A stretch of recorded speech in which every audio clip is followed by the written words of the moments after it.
Hello everyone, my name is Nathan Hurley. I'm Research and Insight Manager here at Orangebox. Welcome to London Smart Working. Today I'm going to be showcasing our brand new product platform, Campers and Dens. So let's go and have a little look.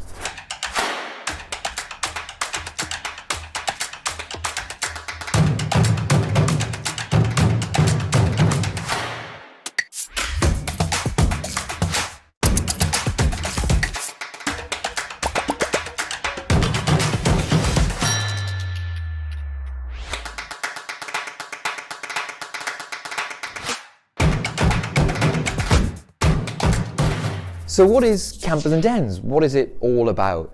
Well, if you think about your camping experience, then there are clear rules of engagement, and we intuitively know the rules of a campsite. So when you're in the morning walking your dog in the open field, then you can chat to anybody.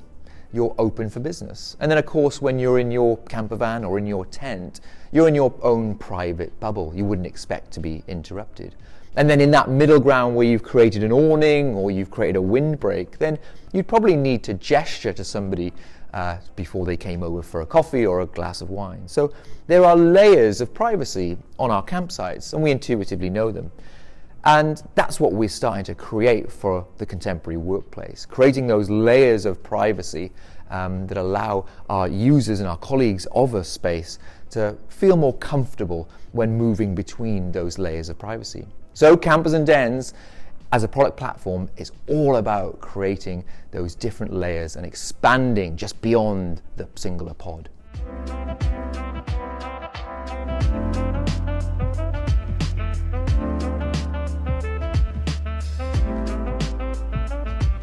So at Orangebox, we've got quite a pedigree when it comes to designing and installing pods. It was 13 years ago when we first developed our system, and Campers and Dens has been 5 years in the making.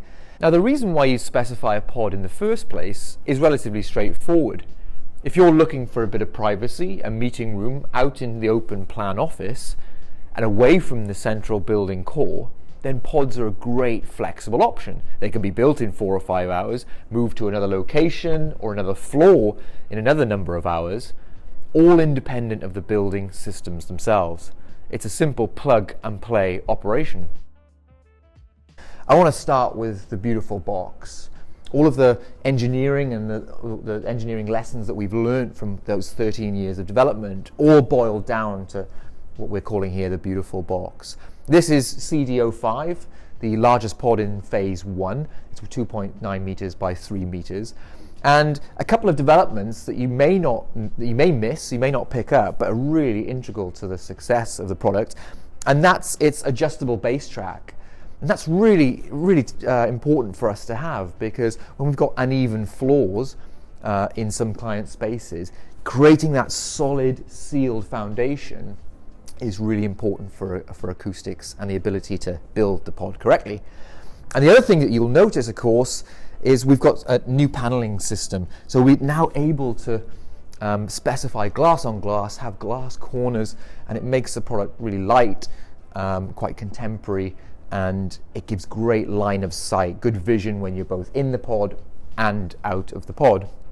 But those are 2 new additions, but something that we've definitely kept from our air system is, of course, the opening roof. Now, the opening roof is so important for fire safety, for compliance all over the globe. And if I'm to walk into the product, immediately the opening roof will close.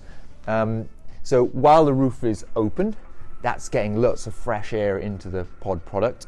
And as soon as I walk in, the PIR sensor is triggered, and of course that opening louvered roof will start to close. Now, the reason why that's really important, of course, is that if the smoke detector picks up a fire or smoke in the pod itself, those louvered roof springs open, and that's really important to allow for sprinkler ingress into the pod when there is, of course, a fire. So the pod's intelligence all sits within this central service hoop. We've built the pod around this service hoop, and so all of the lighting, ventilation, all of the intelligence within the pod is structured within here. Now, as designers, we want to make the product as comfortable as possible for the users within it. And what's fundamental to their comfort is ventilation, airflow, and the lighting within the pod itself. When we talk about ventilation, we've got a brand new system here. So more powerful fans, but importantly, quieter fans too. So we're drawing the air-conditioned air outside of the pod through the low vents here, and then we're pulling that up through these brand new fan systems in the service hoop.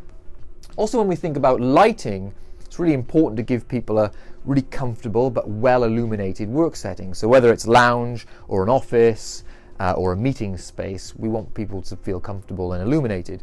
We've got a brand new dark light LED system, meaning that it's comfortable for those within but not disruptive for those outside of the pod. So you'll see that there's a slight ingress to the LEDs that you might not see that outside of the pod, so that's great. And then all of that intelligence is controlled here within the control panel. So there are 4 different light settings. There's an auto refresh which opens the roof, puts the fans on full, giving people a great refresh. And then there's some other controls, of course, for the opening roof and then the ventilation. The great thing about it is that I don't need to be in the pod to control those functions at all. It can be run on an app called Kasambi, and if I'm a facilities manager, I can have control over my pod but not even be in the building. So as an asset, I can control and manage that from wherever. Importantly, in the future, also it can integrate to booking systems, and I can really understand who's using my pods, how long have they been in there, and what time of day they're really popular. So those sorts of things are really important.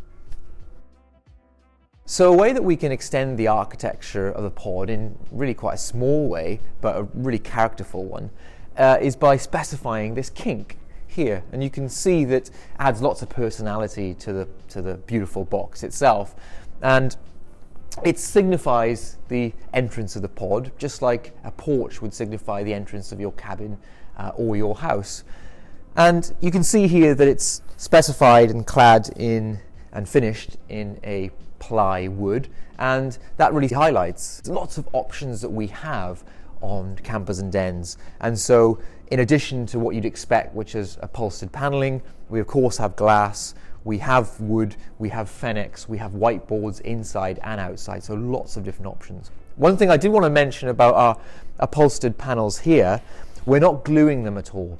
That's not good for the planet. So within this panel, we can just stretch over the fabric, we can stretch and clip it into that panel itself, meaning that we can extend the life of the product. We can change out the upholstery and change it to whatever you feel is necessary to your next scheme. When you move the pod, we can also change the finishes that are clad inside and outside. We spoke earlier about creating layers of privacy within our contemporary workplace, and with campers and dens, we're extending the architecture beyond the pod to give us those extra layers of privacy. And nowhere is that better exemplified than our awning component to the camper. So as you can see here, instead of creating really boring corridors in our workplaces, now we can create these avenues where you can specify a pod and then have this awning structure. So 5 minutes before a meeting, 5 minutes after a meeting, these quick catch-up spaces. It defines the area outside of the pod. And we were talking earlier about gesturing. You know, if you were having a little meeting here, you would need to gesture for somebody to join your meeting space.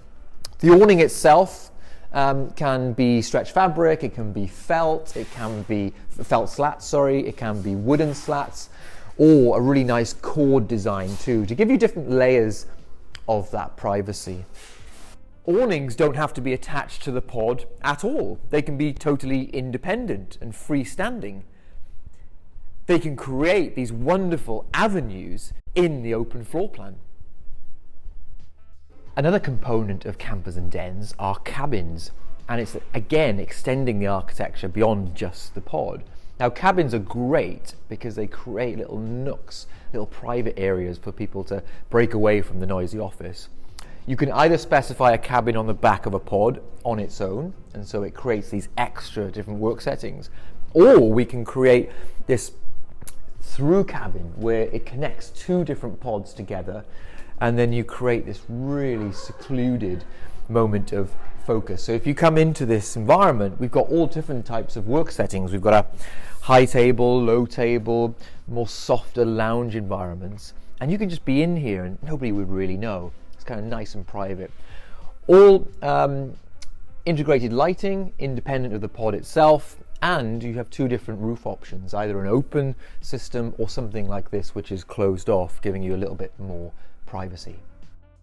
We've learned over the years that we need to provide as many options as possible when it comes to integrated furniture. We have no idea whether it's going to be an individual office, a nice lounging meeting room, or a video conferencing space. So we need to offer as many options as possible when it comes to the interior space. Also, a development for campers and dens is that we've allowed power to be accessed from the outside of the pod. So that means that a meeting space can easily be extended outside of the pod as well. So again, extending that architecture.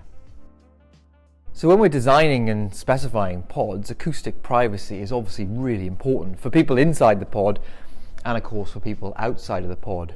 And we've taken campers and dens to the next level. The upholstered panel you can see behind me, behind that there is a perforated acoustic cassette.